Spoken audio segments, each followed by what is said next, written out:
before we start that if you have any questions at all during this talk, please do put them in the chat, and please write them to either Noah or I, and then they'll be asked towards the end of the talk.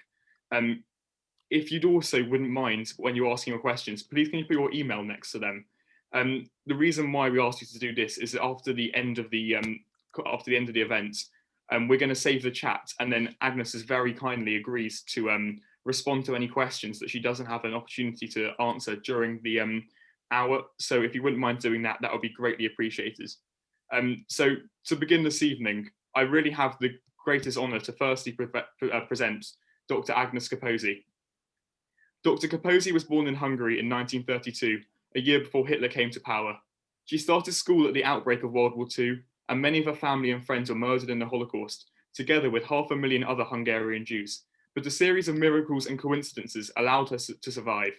She worked as a child labourer in agricultural and armament camps of Austria, and she was liberated by the Soviet army. She struggled through post-war hardship to re-enter Hungarian society, only to be caught up for a decade in the vice of Stalinism. In 1956, the Hungarian Revolution offered the opportunity to escape, and once entering Britain as a graduate engineer, Agnes started a family and built a career as a researcher, educator, and consultant. Agnes was only the third woman to become a Fellow of the Royal Academy of Engineering, and Dr. Kaposi is now retired, but in her own words, is busier than ever. This evening, I also have the pleasure to introduce Professor Tim Cole. Professor Cole is a professor of social history and the director of the Bristol Institute at the University of Bristol Department of History. Professor Cole's core research has focused on Holocaust landscapes, both historical and memory landscapes, writing books on Holocaust representation, the spatiality of ghettoization in Budapest, social histories of Hungarian Holocaust, and the spatiality of survival. I'm sure, as you can see, we have two incredibly distinguished guests this evening in their own right, who will provide us with not only a memorable but unique event to mark Holocaust Memorial Day 2021. So, without further ado, thank you so much for coming this evening, and it really is the greatest honour to hand over to Professor Cole to start this evening. Great, thank you so much, Edward. Your introduction was far too kind for me, but probably appropriate for Agnes. And it's a real honour, Agnes, to be able to engage in conversation with you this evening. And we're very thankful that you are able and willing to do this. We would love to have you in Bristol with us physically, but I guess Zoom will be the next best thing. And what I'd love to do over the next 40 minutes or so, Agnes, if it's okay, is just to maybe ask you a few questions about your childhood and in particular the events of the Second World War. And perhaps we can take a sort of broadly chronological tour through that, but feel free to kind of jump around as you wish, and I'll maybe interject with other questions. It'd be lovely to maybe ask you a little bit about your childhood, because I know you were born in Debrecen in 1932, but as a young child you moved to Budapest, and your early years were in Budapest, and perhaps you could tell us a little bit about your early years in Budapest, and maybe also introduce us to your father and mother, and a little bit about them, and also your own identity as a Jewish family, but a Jewish family that I think was very much Jewish, but not in a kind of classically religious sense. Your father, I think you refer to as being much more a socialist in his orientation. So perhaps you could tell us a bit about your father, your mother, and life in Budapest in the 1930s. Well, thank you. And it's an honor for me to be here and to be interviewed by Professor Cole. My family come from a big provincial city, Debrecen. My father was 11 years older than my mother. My mother was 20 when I was born. My father was an extraordinary man, a very exposed socialist, a simple Jewish family. His father was a shoemaker. My father was bent on being educated and got himself into a monastery school run by the Piarist order. He was taught Greek, Latin, and biblical Hebrew by the priests, and these were his only languages. He was a committed socialist. He was well known in the city of Debrecen for founding something which is the nearest to it is the cooperative society here, but it was not so much a shop. There was a shop, but it was an advisory and educational service, which he established and ran.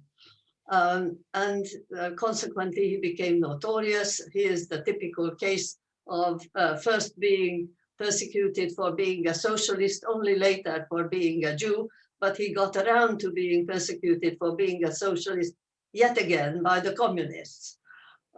He was an uncompromising man and consequently a misfit. When the right-wing government came into power together with Hitler in 1932-33, he lost his job and he was unemployed throughout my childhood. My childhood was one of poverty, financially speaking, and intellectual ambition. And the two created an interesting environment. The situation wasn't getting any better when my mother's younger sisters and members of the extended family all lost their jobs. These were all professional men, young professional men. And so I was surrounded by, in my childhood, by these young men, doctors, lawyers, engineers, bankers, whatever, because I was the only child of the family. I had all these surrogate fathers other than my father himself, which was just as well, because as a Jewish child, I had no playmates. Children of my age were not allowed to play with me because I was a Jew. My parents fled from Debrecen after my father lost his job to Budapest because they thought that perhaps my father could get a job. He would not be so well known in Budapest. As I said, this didn't happen. My mother became the sole breadwinner of the extended family because, as I told you, all the men were milling around being unemployed. I started school, I was nearly 7. That is the system there, because you have to be at least 6 years old to start school. And my birthday being in October, I was almost 7 when I started school. And there's a picture somewhere in my book which shows me bright-eyed and eager and smiley going to school. The school was a disappointment, including a fascist teacher who I think today you would call her treatment of me as child cruelty. I was a loner, which was forced upon me. It wasn't in my nature to be a loner, but I was, in fact, I was brought up in an area of Budapest, which is the richest district, very near to the Houses of Parliament. So some people didn't play with me because I was too poor. Others didn't because I was a Jew. By the time I finished primary school, although I did very well, I always did very well at school, but that didn't help me along my school career. When I was to be promoted from the junior to the seniors, the senior school of the same school system declared itself purely Aryan, so that was me not getting a place. The situation was getting worse for the family. War had broken out in the meantime. In fact, my whole personal history is studied with historical events. Like you said, a few months after I was born, Hitler came to power. A few days after the outbreak of the war, I started school in 1939. In 1944, my childhood as good as finished, because that was the moment when the Germans decided to occupy their allied Hungary, which is a historically interesting situation, I would have thought. Anyhow, they overran Hungary, and that's when ghettoization and deportation started. And so that's the end of my childhood in the shadow of the yellow star. My book is entitled Yellow Star, Red Star, and it is symbolized, it is to symbolize what happened in my childhood. Maybe could I just ask you a little bit more about the young men around you? Because you know, you talked about the way that in Hungary there's initially this kind of economic attack upon Jews, and so Jews are limited in terms of going to university or getting jobs within the professions, and you clearly that's something that you experience. Could you tell us a little bit about the call up of Hungarian Jewish men into the military, the Hungarian military, into the Labour battalion services, and how that impacted your family, both kind of near and far, your kind of nuclear family, but also your wider family? Well, in fact, the attack on Jews started with an intellectual or cultural attack in 1920. Before any other European country, Hungary brought on a law called the Numerus Clausus, which restricted the number of Jews that could go to university. It's an interesting, there's an interesting background to it, to which I can refer if you wish, why it was a logical thing for them to have done it, but it was also cruel towards the Jews and detrimental to the country. It restricted university entry. Then came a succession of altogether 42 laws against the Jews, gradually depriving them of every opportunity, including the opportunity to be employed at all. In course of this, my young uncles, who were nearer to my mother's age, in other words, they were 20 to 22 or so when I was born, several of them, and I describe all of them, characterize them in my book. They graduated, they did very well. They were professionals in their own right, but they were not allowed to work. Some of them worked, as it were, on the black market. They were given some jobs to do for a pittance of payment illegally, but most of the time they were unemployed. Now, when Hungary went into war against the Soviet Union in 1941, then Jews were young Jews first, and later it was extended from anything from 17 to 70. The Jewish men were suctioned out of the society.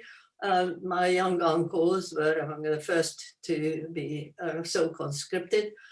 They were sent to the war against the Soviet Union in the Ukraine without uniforms and without arms. It was not formally institutionalized that they should all be murdered, but de facto, this was what was expected, that they will not come back. And there are incidents which I researched in course of writing my book. For example, how to clear a minefield. You get a group of Jews, you create for them a tight formation, and you march them across the minefield. That gets rid of the mines and the Jews.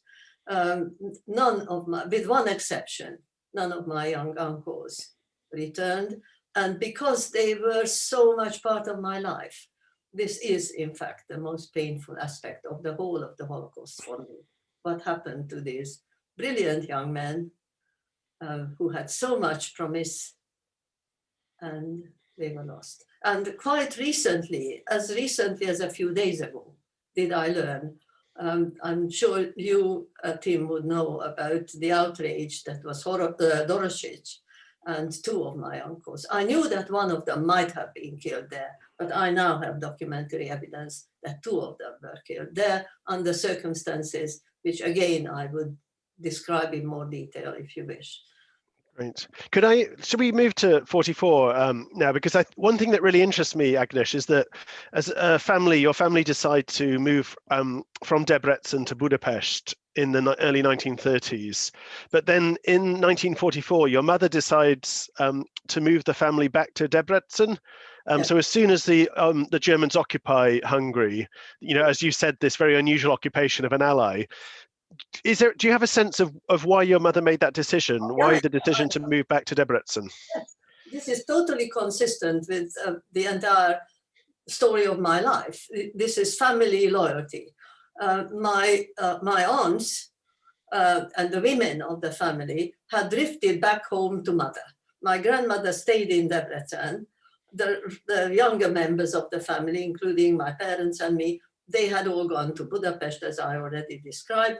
But when the men were taken away, then the women had no livelihood. My grandmother had some semblance of that livelihood. She had a very tiny home, but it was a home where we were always welcome, any number of us. In fact, in course of the ghetto period, as we might discuss later, there were 13 of us in a little home of 2 rooms, not 2 bedrooms, but 2 rooms of a widow, my grandmother was. There was a kitchen and 2 rooms. There was no bathroom. There was a toilet outside because those were the circumstances of that particular layer of society. Anyhow, my aunts and the women without men had drifted back to Budapest, to Debrecen, and we would have gone as well, except I was at school. And me being at school was the first priority for my father and for my family. So we had to stay in Budapest because I was at school. Now, on the 19th of March, 1944, came the Germans. On the 20th of March, we traveled on my mother's instigation. Big trouble, family has to be together. That was the motivation. And Dr. Chös, my co-author of my book, in fact, tracked it down for me. That was the last train on which Jews could travel from Budapest to Debrecen. And I can tell you, I'm here because of that journey, because had we stayed in Budapest, we would have stayed together with my mother's cousin Rose, very important person in my personal life, a wonderful lady who was shot into the river together with tens of thousands of Jews. And we would have been together with them had we stayed in Budapest. Yeah.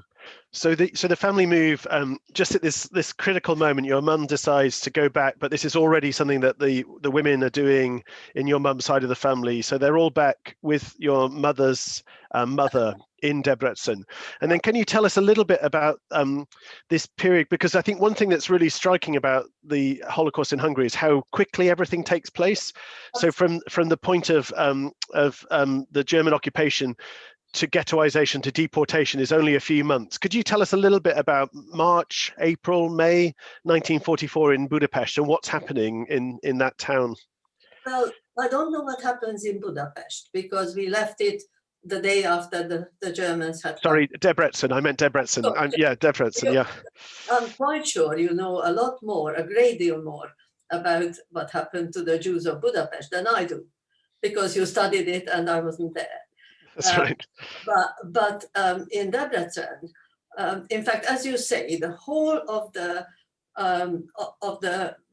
Holocaust drama in the case of Hungary was concertinaed into just a few months. Unlike, for example, what happened in Poland or elsewhere. In Debrecen, at first we just crowded into my grandmother's home. My father the next day marched me into the Jewish boys' grammar school. There was no girls' grammar school in Debrecen. In fact, there was no Jewish boys' grammar school anywhere else in the country either. This was unique. It represents, as I told you, my family's preoccupation with culture. I was the only girl ever to have attended that school because after the war it was finished. I can't tell you much about it. It's an extraordinarily prestigious institution. It was, but it taught me little because I went for only a few days. Why was it so extraordinary? Because all the university professors and such like had been sacked from their posts, and therefore they went and they crowded to teach 11 to 18-year-olds in the only Jewish secondary school in the country. Well, that happened for a few weeks, 2 weeks maybe. I have the chronological sequence in my book. Then ghettoization was enforced. the Debrecen ghetto first was small and then became half as small. They concentrated the Jews into a very small area. Again, Dr. Chös kindly provided a map, a hand-drawn map for me, and I remember the names of the streets and how it happened. Can you tell us a little bit about daily life in the ghetto? Because obviously, I think many of us will have heard of ghettos as a part of what happened to many Jews in, say, Poland or in Hungary, elsewhere in Central Eastern Europe. Can you tell us a little bit about what daily life was like within the ghetto? Well, the ghetto, almost after days after it was formed, became totally sealed. Nobody in and nobody out, and no goods in and no goods out. There were plenty of nurses and doctors, but there was no medical supply. But it never created a problem, unlike it did, for example, in Warsaw, because the period was so short. And there was no famine either, because the period was so short that my granny's larder and other people's larder sustained people. And although we were all crowded together, and the ghetto area is where a few Jews, including my grandmother, happened to have had their homes, and all the ones whose homes were elsewhere, they all came in without food. But there was enough food, and there was never any question of Jews not sharing. So there was no hardship of that sort.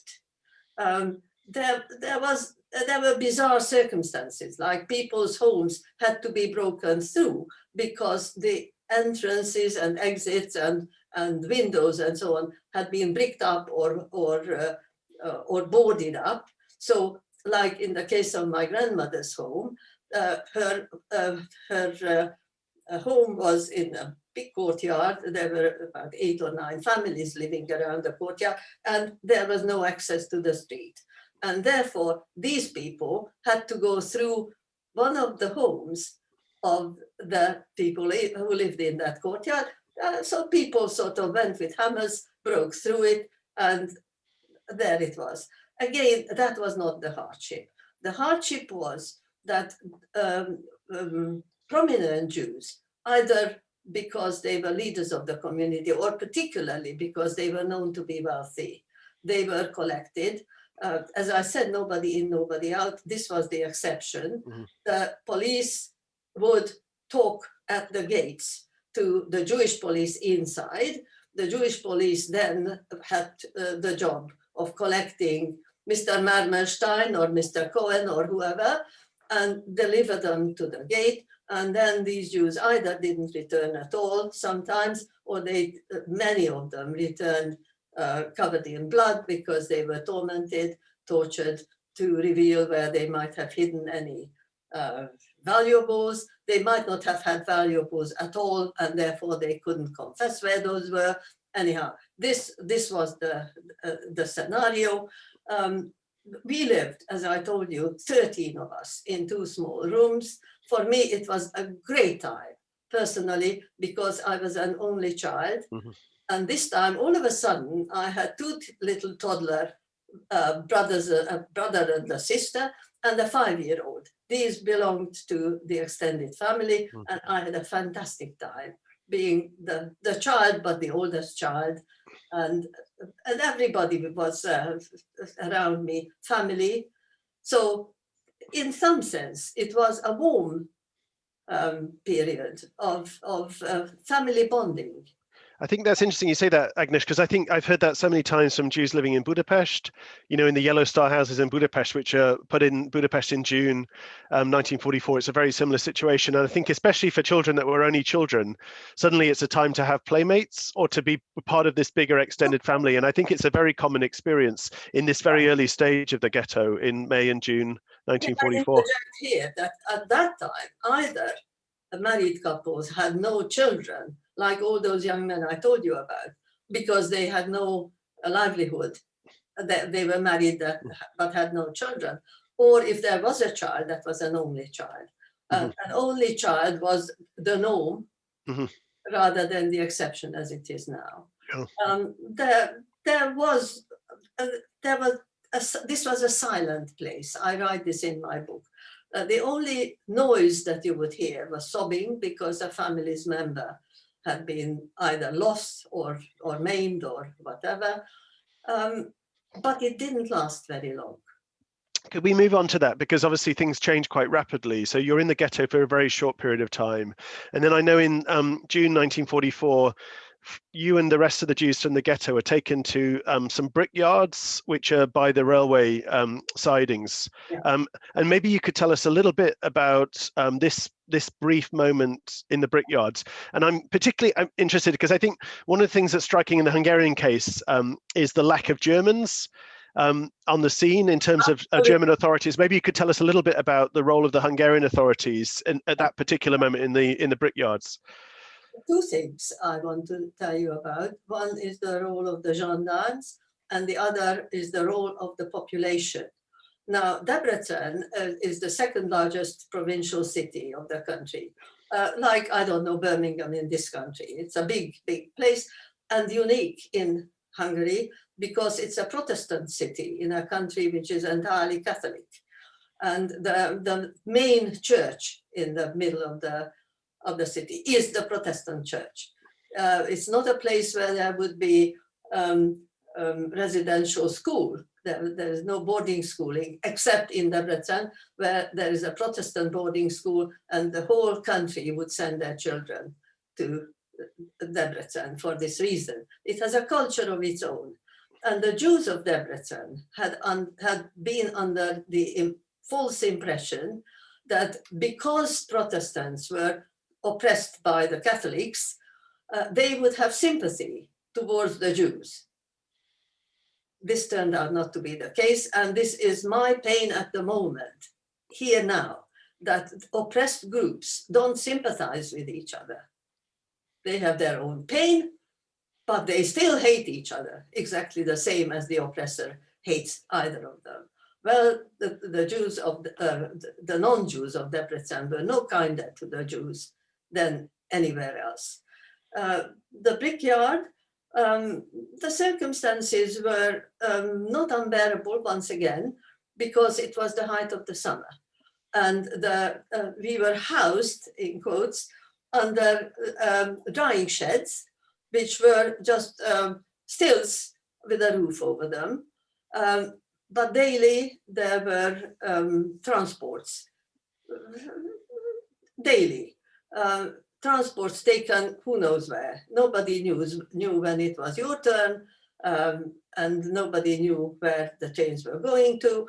The railway was next to the brickyard. That's why we were taken to the brickyard, because it was an easy way out.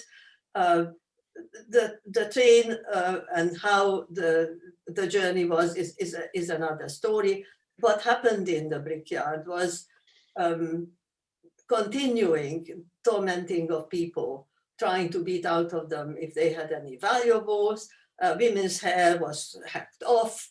Any jewelry, any gold teeth that you had, and so on, was broken out, whatever. You don't want to hear about the latrines. There was no food given, which was no problem because we took with us still. And it was all short period. There was no starvation, but there was hardship. The two members of my family, out of the 13 I mentioned, the Ghetto family, were in fact lost there. It's worth mentioning what happened. They were the only well-to-do members of my family. By Northwest London standards, they wouldn't have counted as well-to-do, but in my family, where everybody was poor, these were not poor. And this was a mother and little 5-year-old son. She was offered by oh yes, I should have told you, everything was done by the gendarmes, as you said. Yeah, which is the rural policemen in Hungary, so the Hungarian rural police, yeah. I should have mentioned this.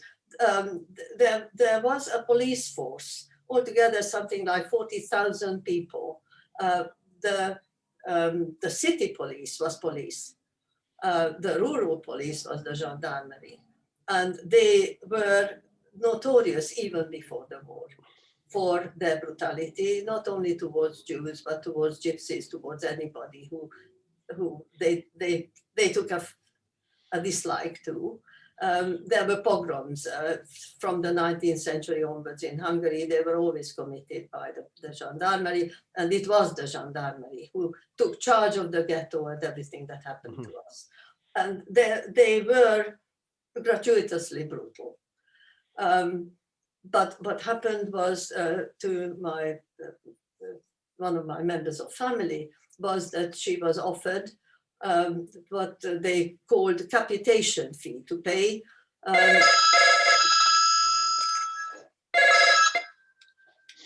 Whatever that is. She was loyal. She came back to us saying that there is this offer, but she hadn't enough money anywhere hidden that she could pay for all of the 13 of us. What should she do? My father advised, you have to make your own decision, do whatever. And she paid her money, and we never saw her again. And the rest of the 11 of us survived. In other words, they tricked her out of revealing wherever she might have hidden something. And I think that's really typical, isn't it, in the Hungarian context, that there's a lot of robbery of the Jews, that you see that with the gendarmes, but the kind of wider context is an economic attack, against Jews, which is very typical. Could we move on to the train, Agnes, the train journey? Because you talked about this being the height of the summer, and the summers in Debrecen, I know, are pretty hot.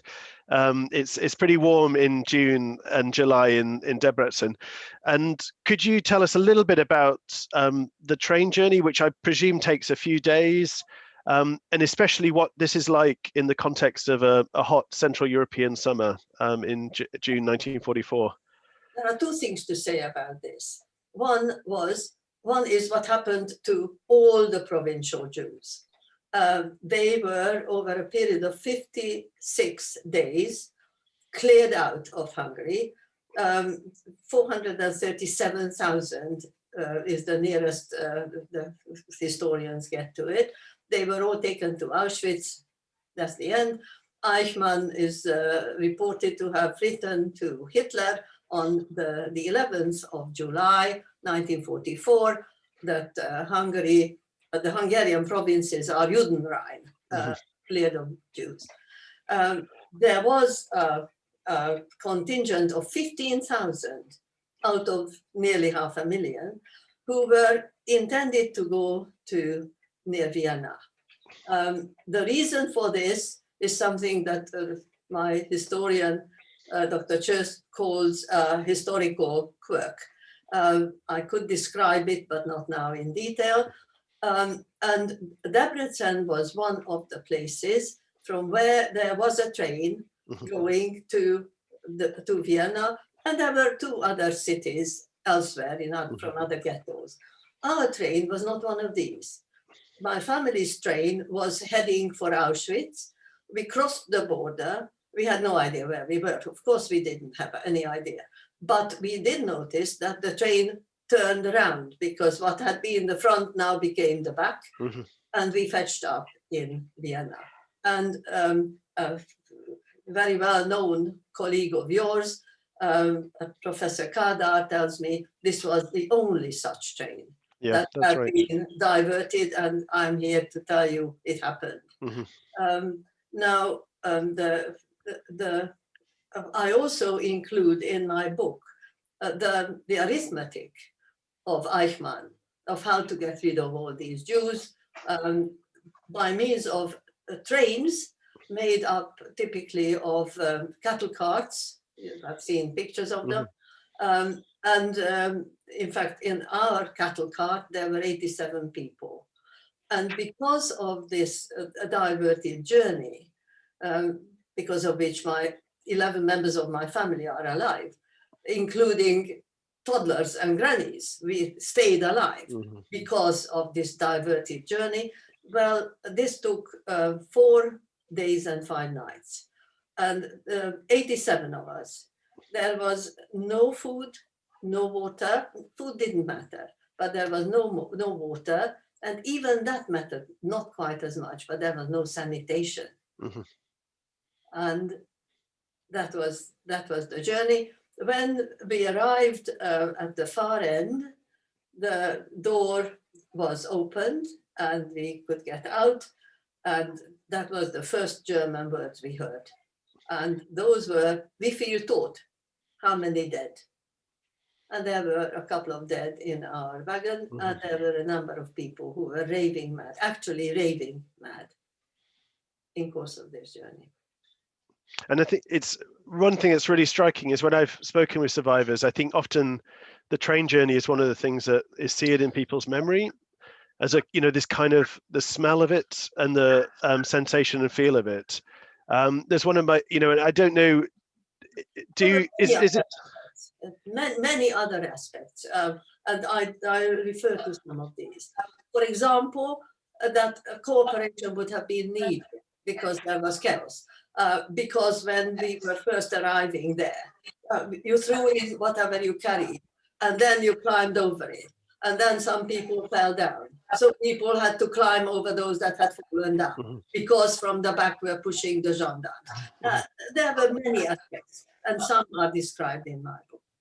Should we move now to the concentration camp system? Because I know that you go through a number of different camps, sort of forced labor, slave labor camps. So you arrive in Strashof, and then you go through a number of two different camps. One is agricultural work and one is munitions work, and then you end up back in Strashof. Could you tell us a little bit about the nature of life, daily life and work in those camps? Well, Strashof was a transit camp. The first time it was, in fact, only for a few.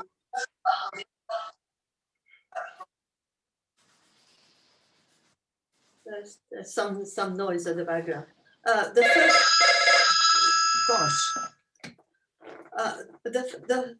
on our first occasion, when we first arrived there, we stayed there only for a few days.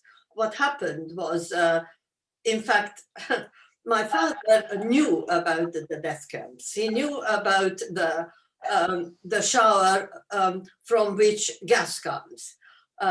He was separated from us, men and women separated, and he thought that he would never see us again, because although he was put through the showers with water, he thought that the rest of us will be otherwise treated. Well, that wasn't the case, and we were allowed back into our own clothes, which had been disinfected.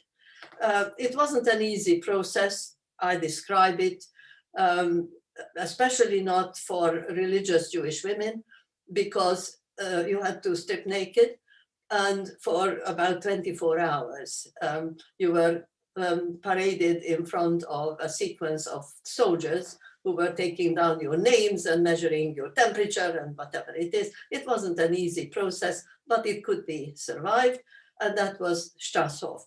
It was a transit camp. From there, people were taken away to in groups. I don't know, 100 people into the paint factory and so on. Well, we fetched up in an agricultural camp. We thought it was a good fortune. It turned out that it nearly killed us. The circumstances were such. It was a state-owned farm. It was, in fact, on top of the highest hill in the vicinity of Vienna. This is Lower Austria. This is flat country.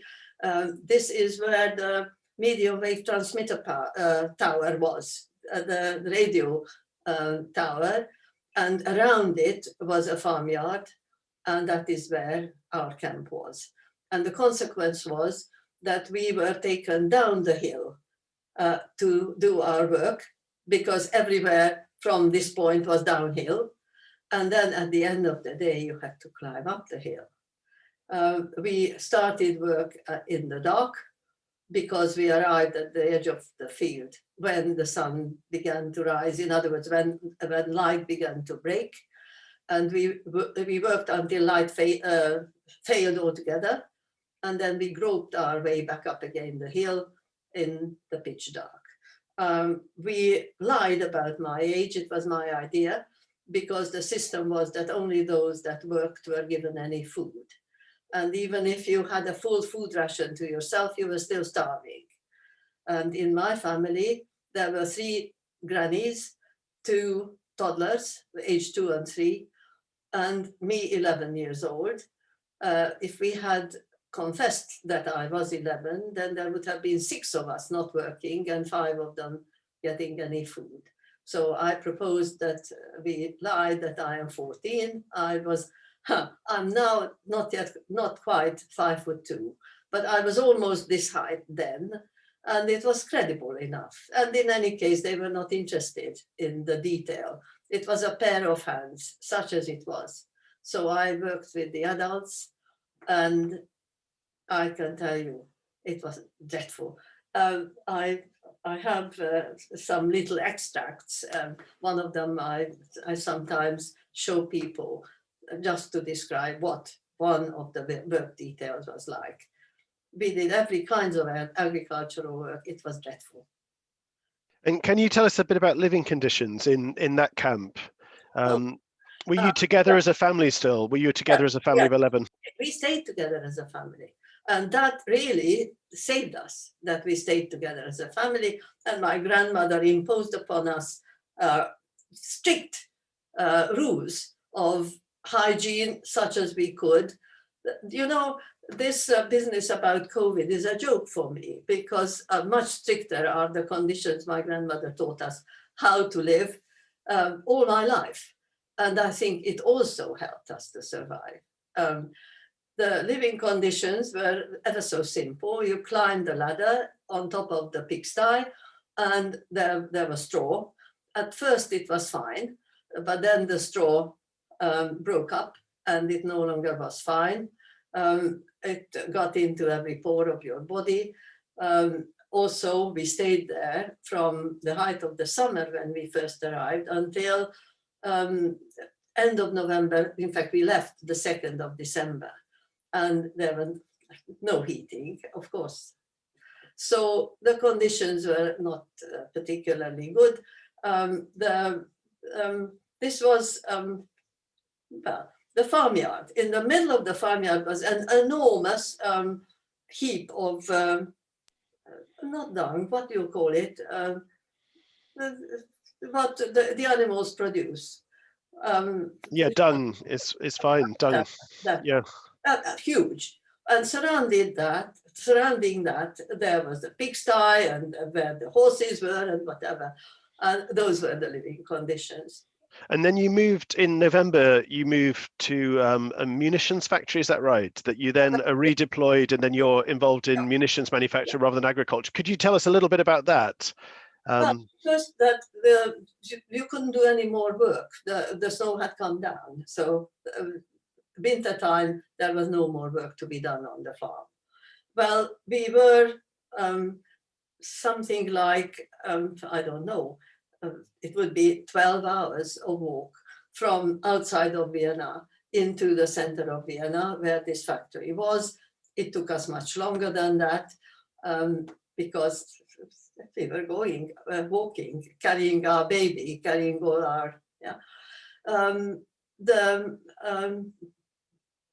the ammunition, it wasn't, in fact, it was an armament factory. We were making anti-aircraft guns. In my book, there is, in fact, a picture of the gun.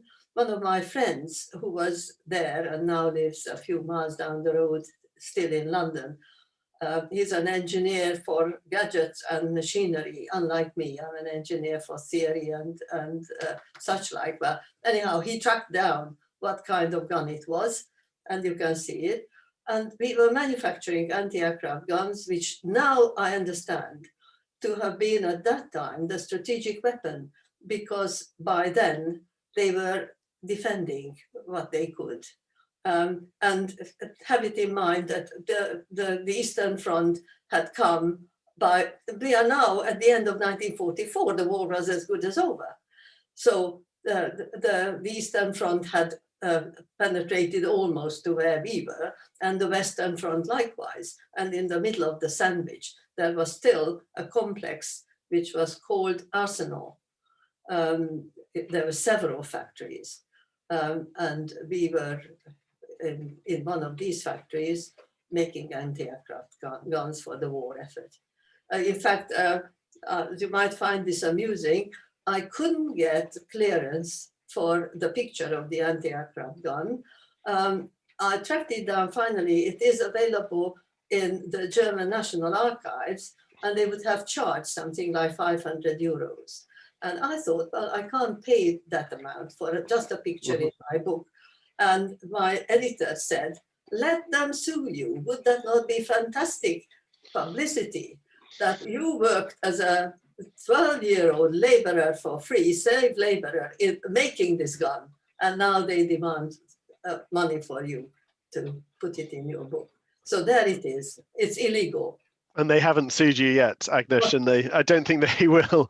I'm conscious of time. I should ask just one more question, because I really want to make sure there's a bit of time for people to ask questions that have been coming through.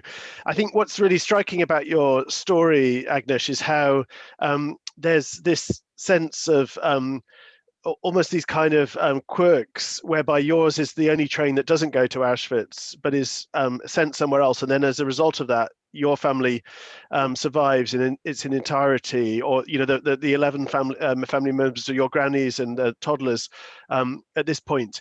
But there's also another quirk later on, I think, isn't there, just towards the end of the story, where so many of the Jews who are in Strashof are being sent west on forced labor marches, or they're being sent on trains. They're ending up in places like Bergen-Belsen or Dachau. But as I understand it, there's an air raid shelter, and it means that you stay in Strashof. And then it almost feels to me like your liberation is kind of more about the Nazi guards disappearing than anything else. Is that a fair description of the kind of end of this part of the story? It's one part of the two things, briefly. One, a friend of mine, recently acquired friend, an Orthodox rabbi, is very fond of explaining what happened to me as a sequence of miracles. And I think it's charming. I'm willing to go with it, but I am not religious myself.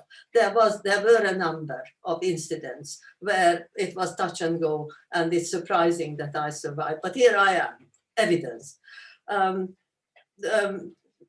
In fact, first the Germans disappeared, and we didn't realize. By then we were in such a state that we didn't really properly realize what was going on. I mean, people were dying of hunger. My father, who was built like you, similar, maybe not as tall, was down to 35 kilograms in weight. We were not quite there. So the Germans disappeared. Then came the Russians. They first came low-flying aircraft, machine gunning into the barracks where we were. They must have thought that these were military barracks. We tried to fend them off. Somebody tried to put something white on top, whatever. Didn't last long. And then came the Russian army, first a few soldiers, and then larger numbers of soldiers. They were all right in the daytime. They even gave a little bit of food to the little children, but you had to hide your women, and there were atrocities that you don't want to know details of. And we had to cross the army. It's not, what happens in the case of a war like that is that the army is spread out for tens or however, hundreds of miles, how do I know how long? And we were going back eastwards, back to Budapest. Why? Because we thought that we shall find our men and our home. Well, we found neither, but anyhow, we were crossing the army lines, and we were staggering along. Again, the journey of however, this bunch of grannies and babies, and my father, who was in the worst condition of how we managed this. We, in the end, did. It took us a month. The journey from near Vienna to Budapest, 150 miles. It took us a month. Let me stop at that point, because I'm conscious of time, and I'm sure there's others have questions. In some ways, the best thing, because in a sense we're only halfway through the story, or less than halfway through the story, because a lot more happens as Agnes returns to Budapest and then rebuilds a life and starts a career, ultimately leaves Hungary. And for that, you'll need to read the book, which is written by Agnes, but also by a dear colleague of mine, Lotzi, Laszlo Csörsz, who's a historian from Hungary, who writes, in a sense, a kind of lovely historian's notes in each of the chapters to kind of contextualize Agnes's story. But thank you from me. I've asked you enough questions. What I should do, Agnes, at this point is pass over to Noah and Edward, because it would be lovely to allow others to ask questions of you as well. Hi, Agnes. Thank you so much. Your story is very moving and very harrowing. And quite a few questions have been sent through, and I certainly have lots of my own. Hopefully we'll be able to pad out a little bit of the rest of the story as well. But I think the first question that we've got through here is from Hillary.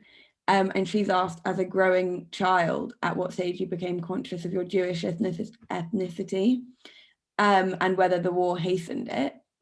And I would actually myself tack on maybe a second half of that question, just based on what you mentioned a minute ago about not being religious, and also ask how, I suppose, you conceive of your Jewish identity and how that was shaped or changed by your experiences. Well, we could have a whole session lasting an hour and more just around those questions.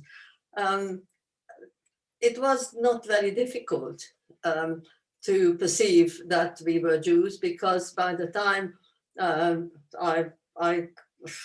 long as I remember, there were anti-Semitic posters and newspaper articles and cartoons and whatever. It is everywhere. I have some examples in my book, but you can find them everywhere. Killed a Jew, an ugly Jew with a hooked nose, and so on. The one which was the best is an example of urging people to join the Arrow Cross, because this is to put right the injustice, all Jews being rich and the rest of the Hungarians very poor. And I said to my father, we are socialists in my family. Are you going to join the Arrow Cross? And he had to explain to his 5-year-old what the poster meant and what the whole story was. I can't remember not knowing that we were being persecuted and hated because we were Jews. And that was the one question my father never could answer me. My father knew everything. But the one question, why do they hate us? That was when he said, I'm afraid I can't tell you because I don't know. About being religious or not, since I started without any religion, I didn't become any less religious because there were all these horrible things happening to us, nor more. Because as I looked around me in the camps, and I described it, and I remember vividly, it didn't matter whether you were old or young, religious or not religious. That didn't determine how you conducted yourself. Some people were fair and just and admirable, and some of them were even heroic, although they might have been religious or not religious, young or old, whatever. And some people behaved badly, and among them were the Orthodox and the non-religious.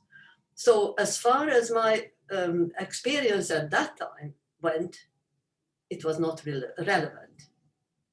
As regards the present situation, if I jump from there to here, my daughter tells me that I am more Jewish than I would admit, because whenever a Jew does something nice, good, I am more pleased.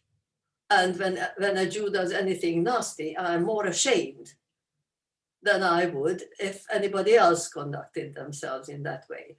But that's as far as it goes. But I do have close friends, dear friends, who are very religious. And one of my grandchildren, whose father is not a Jew, one of my grandchildren had finished beautifully a theology degree at Oxford. And you could ask her why she chose theology. And in fact, in the Oxford theology course, you could choose which religion to study in detail. And she went for Jews. She would have some reasons. I don't know whether I answered your question. Thank you so much again, Agnes, for your talk this evening. We have a question here from Charlie. Do you find that recalling the circumstances of your life and such memories of what has happened to the people you love infringes on your ability to accept these experiences and to live with them in a manageable way now? Or does recalling these experiences help you come to terms with the seemingly dystopian reality of what's occurred? Well, I didn't talk about what happened until I was asked. And in fact, it was the same grandchild who became a theologian who asked me when she was 10, why should I read it out of a book? Why don't you tell me what happened? That's how I started first to write. And it was not until 2015 that I first actually gave a talk. And since then, I've given many talks to schools and university groups and other groups and so on.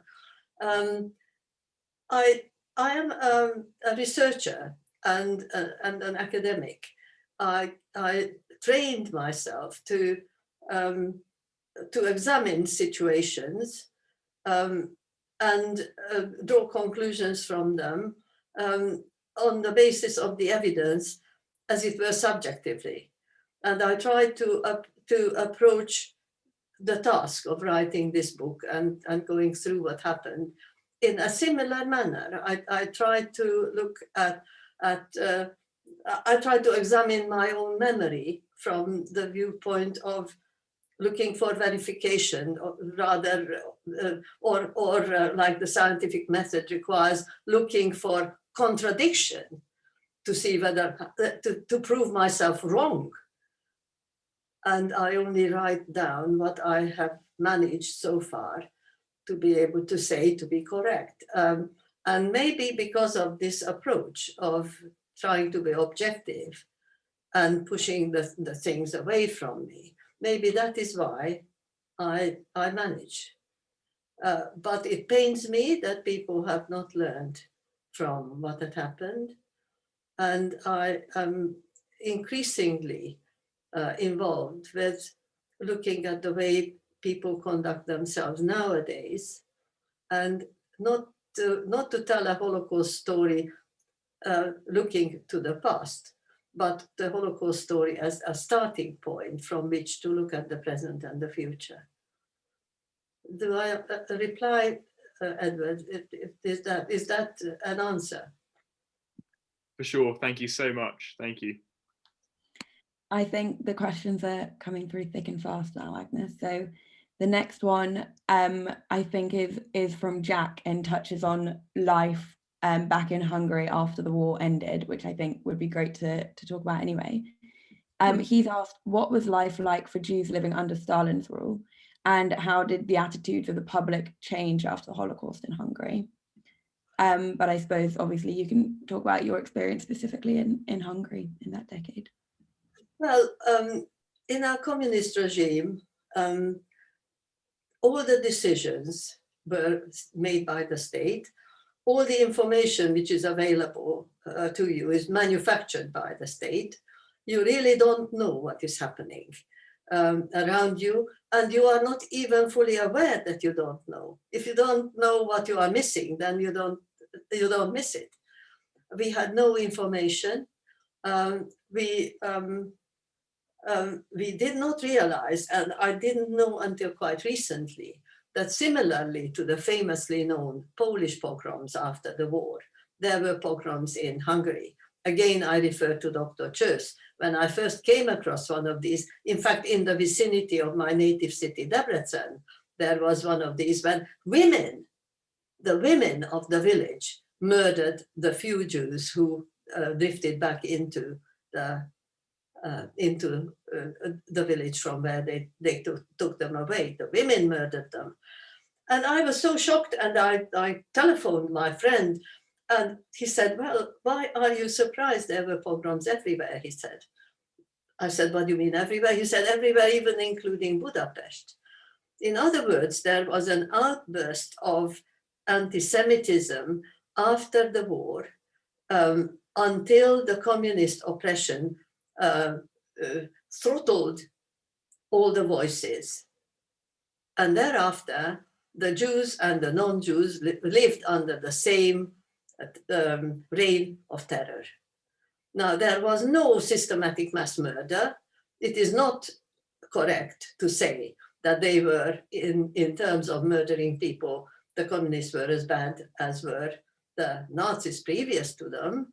That is not the case, at least not in Hungary. I would imagine it is the case in the Soviet Union. But in Hungary, there were thousands of people killed. They disappeared without a trace, and the Jews didn't suffer any better, didn't fare any better nor worse than the rest. Everybody was oppressed.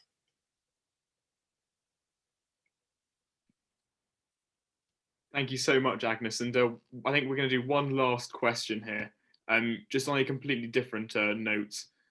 Did you maintain contact with anyone you met in the camps? And if so, was it a comfort to stay connected to those who went through similar experiences? Oh, yeah. A friend of mine about whom I write in the book, he was a year and a half older than I, and he lives in Chigwell. You are enough of a Londoner, you will know it is not terribly far away.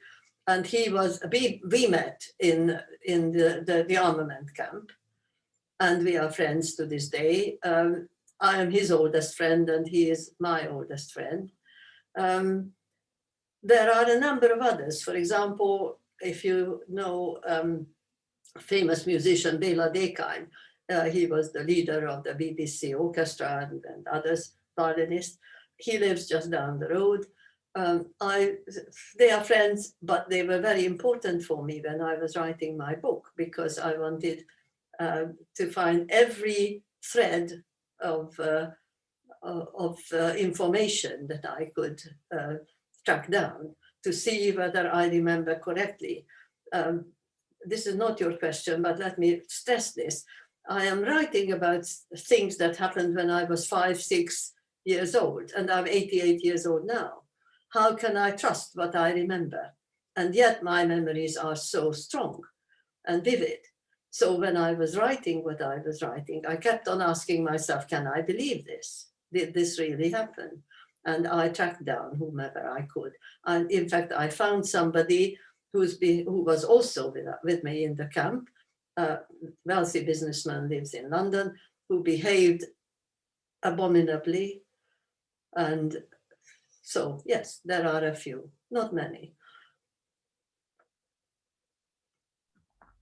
Thank you so much, Agnes. I think thank you to everyone also who submitted questions, and to those whose weren't answered yet. But if you've given your email, we'll be able to hopefully get Agnes to answer them for you and get those sent out, emailed back to you from JSOC. So there will be a chance for follow-up.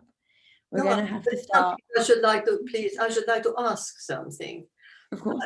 I would be grateful for the questions because I learned from them, but also any comments you might have, either now after we finish this session, or if you read my book, if you have any comments, because I am still an educator, and a good educator learns from those that they get in touch with. I want to learn from your comments. Please do me the favor of letting me know what you think. Thank you. Absolutely, Agnes. On that note, I would definitely mention, again, they've both been mentioned in passing, but Agnes's website, where you can find out more details of her story, as well as the book itself, Red Star, Yellow Star, or Yellow Star, Red Star, sorry, which Cassie will be putting the link to in the chat now. So you'll be able to click onto that. There it is, where you can purchase it.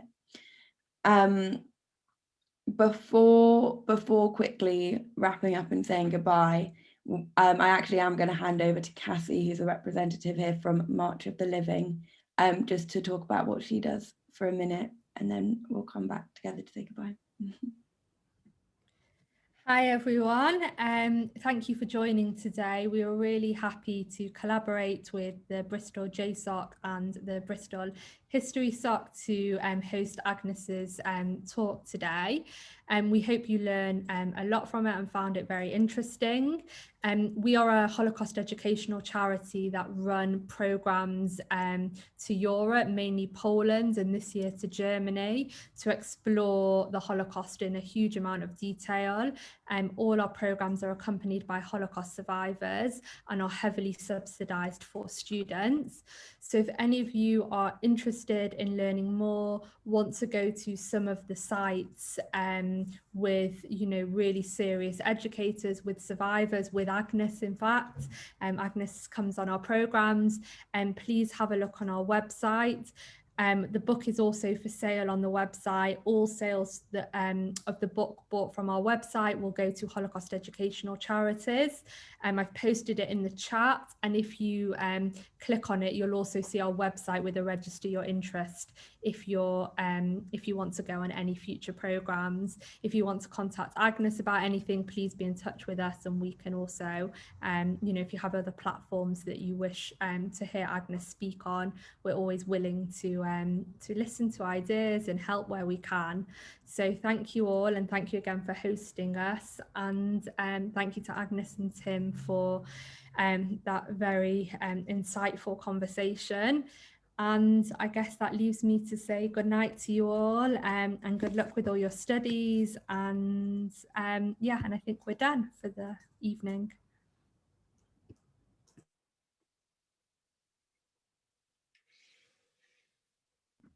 Yeah, I'll just say on behalf of History Society and Jewish Society, I'm sure if Edward lets me speak for him, a huge thank you to you, Kathy, from March of the Living, for putting us in touch, but absolutely and especially to Tim and to Agnes for your time, and Agnes for sharing your story. It's so important all year, not only on Holocaust Memorial Day, which was last week for those of you who don't know, but thank you so much for sharing.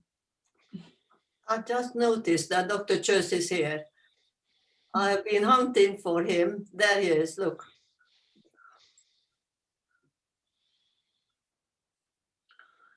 One of the things I didn't tell you is that we arrived in this country on the 27th of January, 1957. Now that is an important thing, don't you think? Because it happens to be Holocaust Memorial Day. It's a coincidence, one of those miracles, huh? I was going to say another quirk of history for you. That's right. Have they all gone?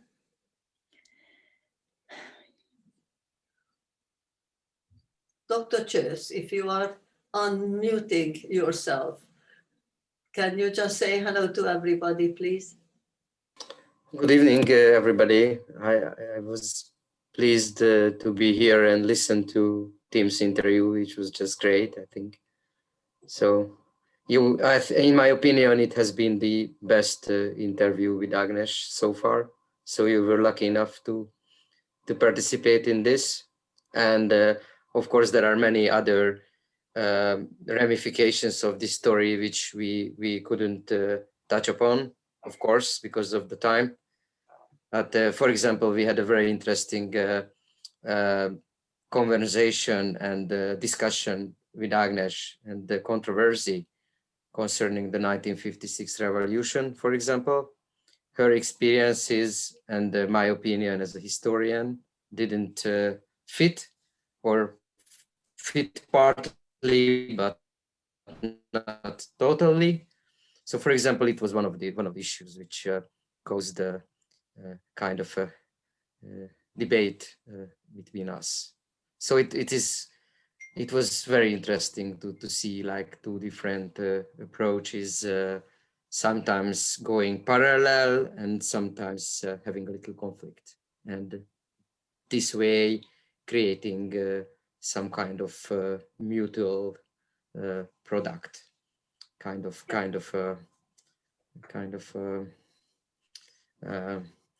complex product.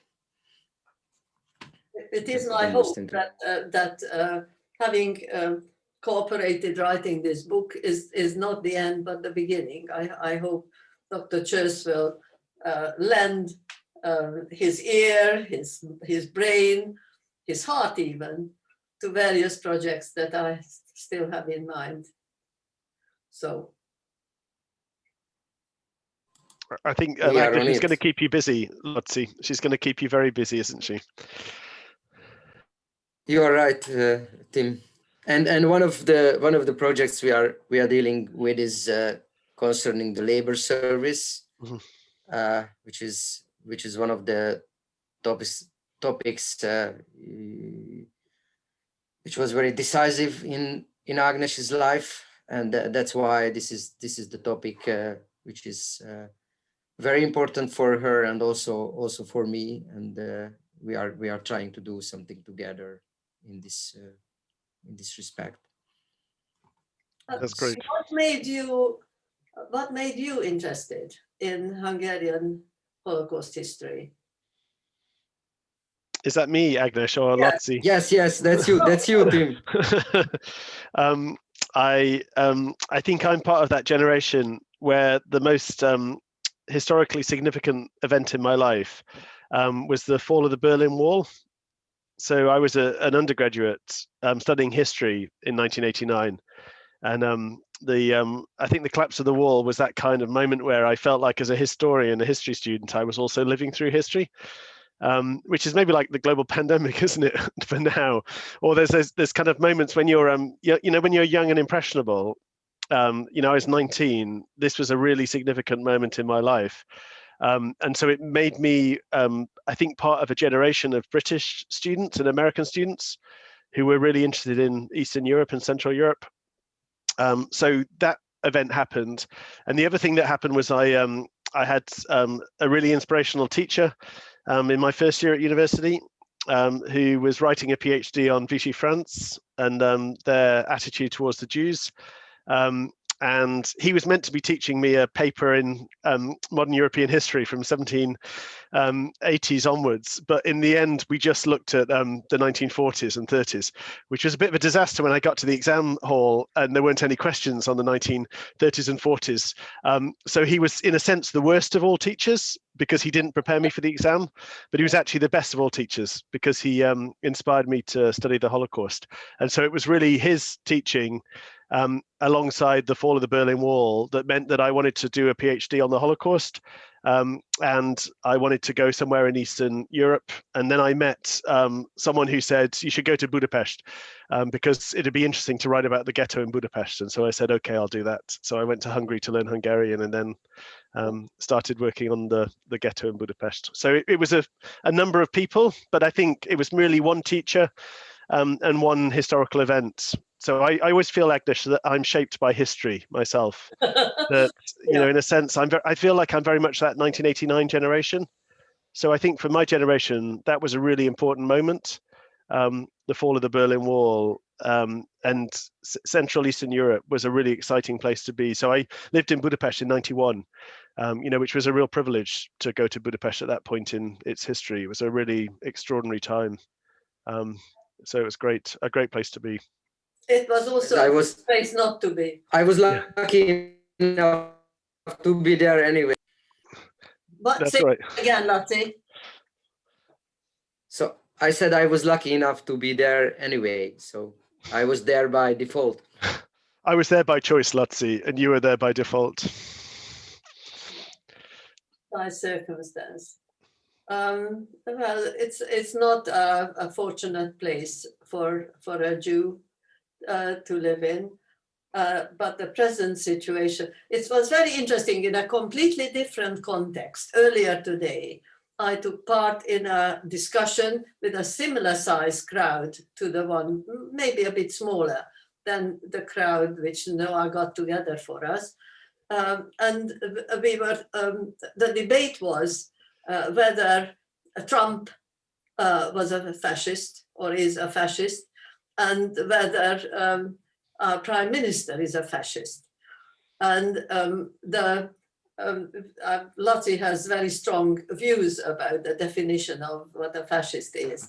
But this learned gathering came to the conclusion that being genocidal is not a necessary criterion of the definition of a fascist. So if you take away the genocidal element, then Trump qualifies. That was the conclusion. I don't know how you feel. And if Trump qualifies, I would imagine Orban would as well. Lotzi can't possibly comment on this. No, I can. I don't think this term fits our prime minister. So from a political science perspective, there are some similarities, but still it's a more complex issue. I think modern era 21st century populism and authoritarianism is not equal with fascism, at least not. Well, you historians will come to some conclusion about it. As I was listening, the people who were holding this debate, most of them were politicians, not historians, but politicians. And this was the conclusion. They didn't take Orban into consideration. I mean, nobody is ever interested in Hungary. I'm quite sure you realize this. If you talk to a history teacher, even in a very good school, they wouldn't know why the Hungarian Holocaust would have been different from any other. They don't understand why. Hungary is a small place. Lotzi Csősz said this. It's an insignificant little place, and you can forget what happened, except you can't, because there are important lessons to be learned from it. So they didn't discuss Orban, but they did discuss Johnson and Trump. And that was the conclusion, that they are both fascists. But you should have been there. Do you think they are, Lotzi? Do you think they qualify for being fascist? Trump, for example. I think Trump is closer to that. But, you know, there are actually various types of fascisms which exist, various models. So it's hard actually to create a very narrow definition. And of course, there is a very wide theory, and you know, a library of books were written about the theories of fascism. I think the trouble with us historians, Agnes, is we're always very much about the particular. So we're always very focused on the particular rather than general. Like, I think that's often one of the differences between history and political science or social science, is that, I guess, this is a terrible generalization, but often I think social and political science is about generalization, is about the general. And so theories of fascism, you know, would be a kind of a strong approach in that discipline. I guess Lotzi and I are kind of classic historians in that we're always, I'm sure you found this with Lotzi, that we're always needling in on the details. And we're always focusing in on the particular, on the specific. And it feels like those are very different ways of working. So I suppose we're always quite cautious historians of drawing those kinds of analogies, you know, like of extending a term like fascism away from its European context in the 1930s to the present day. That historians are irritating, I think, some ways, because we're always a little bit obsessed about the particular. No, to have a historian on tow is an education. It's a way of life. Well, I want to thank you all. I think perhaps we shall bring this, at least as far as I'm concerned. I have to find out who was telephoning me and all that. Thank you, everybody. Thank you, Tim. No, thank you, Agnes. Thank you, Noah. Thank you, Lotzi. And well, I hope that we shall meet up under other circumstances. Yeah, it would be lovely to meet in person again, Agnes, soon, I hope. All the best. Take care. See you. And Lotzi, the same Bye-bye. for you. Take care. It would be nice to meet in person again, Lotzi, soon. Bye. Thank you so much, everyone. See you soon. Thank Bye you. bye. Thanks so much, Noah and Edward, for hosting us. Thank you so much for your time. Thanks. Tim.